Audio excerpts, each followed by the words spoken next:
തിരുനക്കര മഹാദേവ ക്ഷേത്രത്തിൽ ആറാട്ട് കൂടാൻ പോയാലോ? ഞങ്ങൾ അവിടെ ചെന്നപ്പോഴേ ആദ്യം കണ്ണിപ്പെട്ടത് ഈ ഒരു ഡ്രാമയായിരുന്നേ. ഭഗവാന്റെ ചരിത്രപരമായിട്ടുള്ള എന്തോ കഥയായിരുന്നു. എനിക്ക് കറക്റ്റ് അങ്ങോട്ട് മനസ്സിലായില്ല. ഒരു അച്ഛനായിരുന്നു അവതരിപ്പിച്ചത്. നല്ല ക്യൂട്ടായിരുന്നു കേട്ടോ.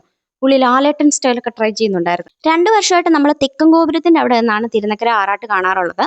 ഇവിടെ നല്ല ഭംഗിയായിട്ട് അലങ്കരിക്കും, ഒരുപാട് വിളക്കുകളൊക്കെ വെച്ച്.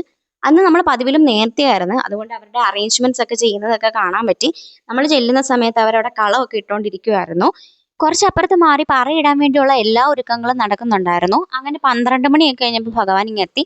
നല്ലൊരു സ്ഥലം കിട്ടി, നന്നായിട്ട് തൊഴാനും പറ്റി, കാണിക്കയും ഇട്ടു. ആറാട്ട് എഴുന്നള്ളിപ്പിന് 3 ആനകളുണ്ടായിരുന്നു. എനിക്ക് പൊതുവേ ആന ഇഷ്ടമാണെങ്കിൽ അതുപോലെ തന്നെ പേടിയാണ്. ന്യൂസിലൊക്കെ കാണുന്നതല്ലേ, അതുകൊണ്ട് ഞാൻ കുറച്ച് ഗ്യാപ്പ് ഇട്ട് നിൽക്കാറുള്ളൂ. തിരിച്ചു വരുന്ന വഴിക്ക് നമുക്ക് അമ്പലത്തിലൂടെ ഒന്ന് കയറാമെന്ന് വിചാരിച്ചു. അവിടെ അധികം ആൾക്കാരൊന്നും ഇല്ലായിരുന്നു. ആറാട്ടായതുകൊണ്ട് എല്ലാവരും പല പല സ്ഥലത്ത് നിന്ന് ആറാട്ട് കാണുമായിരുന്നു.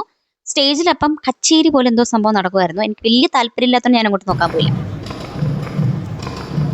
അമ്പലത്തിൽ നിന്ന് തിരിച്ചിറങ്ങിയപ്പോൾ ചെറിയൊരു സൈഡ് വലിവ് ഉണ്ടായി. എങ്ങോട്ട്? ആ ചിന്തിക്കടയിലോട്ട്. പണ്ടേ ചിന്തിക്കട കാണുമ്പോൾ എനിക്കൊരു സൈഡ് വലിവ് ഉള്ളതാണ്. പിന്നെ അവിടെ കയറി ഏതാണ്ടൊക്കെ സാധനം വലിച്ചു വാരി എടുത്തു. തിരിച്ചിറങ്ങിയപ്പോഴാണ് അതേ നോക്കിയപ്പോൾ തിരുനക്കര മൈതാനത്ത് ഇതുവരെ റൈഡ് ഒന്നും നിർത്തിയില്ലെന്ന്. അപ്പം തന്നെ 12:30 പിന്നെ ഞങ്ങൾ അവിടെയും കൂടെ കയറി. കഴിഞ്ഞ വർഷം ഇതിൽ കയറി ഞാൻ മതിയായത്, ഇനി എൻ്റെ ജന്മത്ത് കയറത്തില്ല. അങ്ങനെ ഈ വർഷത്തെ തിരുനക്കര ഉത്സവം കഴിഞ്ഞു. ഇനി അടുത്ത തവണ